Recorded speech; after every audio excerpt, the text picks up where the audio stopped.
আমাদের সমাজে অনেকে বলে নতুন বিল্ডিং করার সময় ঘরের কিনারে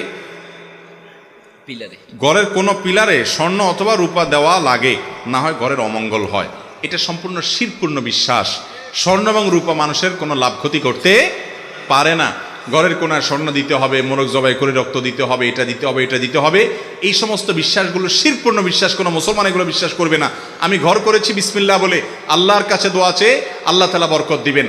এই স্বর্ণ রূপা এটার পানি কোনা কাঞ্চিতে দেওয়া, এগুলোতে কোনো লাভ আসতে পারে না, কল্যাণ আসতে পারে না। এটা যদি বিশ্বাস করে কেউ, তাহলে এটা ইমানের জন্য ক্ষতিকর, শিরকে আসগর হতে পারে, কোনো কোনো ক্ষেত্রে শিরকে আকবর পর্যন্ত চলে যেতে পারে। এই জাতীয় বিষয়গুলো যদি সেরকম বিশ্বাস হয়। কারোর সাথে রাগ করে নিজের জন্য কোনো কিছুকে হারাম করে নিলে এর প্রতিকার কি? কারোর সাথে রাগ করে যদি আপনি নিজের জন্য কিছু হারাম করেন, এটা জায়েজ নাই। লিমা তুহাররিমু মা আহাল্লাল্লাহু লাক, আল্লাহ যেটা হালাল করেছেন সেটাকে নিজে হারাম করা যাবে না। যদি আপনি কোনো খারাপ কাজের নিয়ত